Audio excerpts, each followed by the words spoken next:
2011 മുതൽ പ്രവർത്തിക്കുന്ന human wellness study centre കൃത്യമായ ധാരണകളും ശരിയായ അറിവുകളും മനുഷ്യരെത്തിക്കാനാണ് ശ്രമിച്ചുകൊണ്ടിരിക്കുന്നത്. നിങ്ങൾ സ്കൂളുകളിൽ കുഞ്ഞുങ്ങൾ പഠിക്കുന്നത് ശ്രദ്ധിച്ചിട്ടുണ്ടാവും.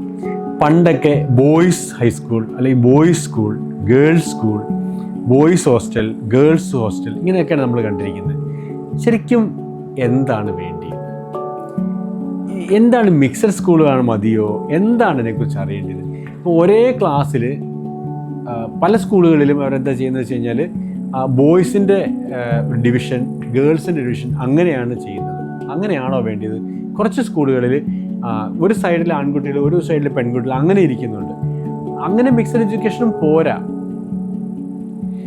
നമുക്ക് വേണ്ടിയത് കോ എഡ്യൂക്കേഷനാണ്. ആൺകുട്ടികളോ പെൺകുട്ടികളോ അവർ ആ ക്ലാസ്സിൽ എവിടെ വേണേലും ഇരിക്കട്ടെ, ഇടകലർന്നിരിക്കട്ടെ. തൻ്റെ അപ്പുറത്തിരിക്കുന്ന ആൾക്കും തന്നെ പോലെ ശരീരമുണ്ടെന്നും മനസ്സുണ്ടെന്നും ഈ ശരീരത്തിനും വിയർപ്പുണ്ട്, മൂത്രമുണ്ട്, മലമുണ്ടെന്നൊക്കെ അവർ മനസ്സിലാക്കട്ടെ. അവർക്കും വികാരങ്ങളുണ്ട്.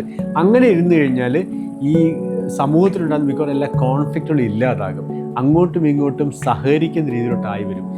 ഞങ്ങൾ പല സ്ഥലത്തും കണ്ടിരിക്കുന്നത് ഈ കുട്ടികളെ ഇങ്ങനെ മാറ്റിയിരുത്തുന്ന സമയത്ത് അവർ ഭയങ്കര കൺഫ്യൂഷനിലാണ്, ഭയങ്കര ഈഗർനെസ്സോടുകൂടി, ഭയങ്കര ക്യൂരിയസ് ആണ് അവർ.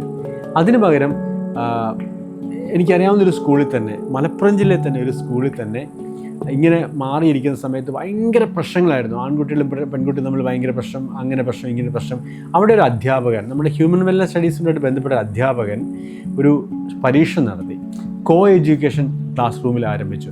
അതോടുകൂടി അവിടെ പ്രോബ്ലംസ് ഇല്ലാതായി, അങ്ങോട്ടും ഇങ്ങോട്ടും സപ്പോർട്ട് ചെയ്യുന്നൊരു സമൂഹം അവിടെ രൂപപ്പെട്ടു. അതിനുശേഷം അതിൻ്റെ സക്സസ് കാരണം പലയിടങ്ങളിലും അതിപ്പോൾ നടപ്പിലാക്കുന്നുണ്ട്. അപ്പോൾ കോ എഡ്യൂക്കേഷൻ ആണെങ്കിൽ ഈ ആണോ പെണ്ണോ എന്ന പ്രശ്നം നോക്കേണ്ട കാര്യമില്ല. ഓരോരുത്തരും അവരവർക്ക് ഇഷ്ടമുള്ള സ്ഥലത്ത് പോയിരിക്കട്ടെ, അവർ കാര്യങ്ങൾ പഠിക്കട്ടെ. അവർക്ക് വേറൊന്നും അപ്പോൾ ചിന്തിക്കേണ്ടി വരത്തില്ല. ക്ലാസ്സിൽ കൂടുതൽ ശ്രദ്ധിക്കാൻ പറ്റും. ചില ആൾക്കാർ ചെയ്യുന്നത് പോലെ പുരുഷന്മാരും സ്ത്രീകളും തമ്മിൽ വേലി കെട്ടി, മതിൽ കെട്ടി വേർതിരിച്ചൊരിടത്ത് ഇരുത്തിയിട്ട് പ്രശ്നമൊന്നുമില്ല എന്ന് പറയുന്നതിനേക്കാൾ നല്ലത് അവർ ഒരുമിച്ചിരിക്കട്ടെ. എന്താണ് സംഭവിക്കുക? ഒന്നും സംഭവിക്കാൻ പോകുന്നില്ല. നിങ്ങൾക്കെല്ലാവർക്കും ബുദ്ധിമുട്ടുള്ള ഒന്നും അവിടെ സംഭവിക്കില്ല എന്ന് മാത്രമാണ് എനിക്കത് പറയാനുള്ളത്. അങ്ങനെയാണ് നമ്മൾ എഡ്യൂക്കേഷനിലേക്ക് പോകേണ്ടതെന്ന് ആണ് എനിക്ക് നിങ്ങളോട് പറയാനുള്ളത്.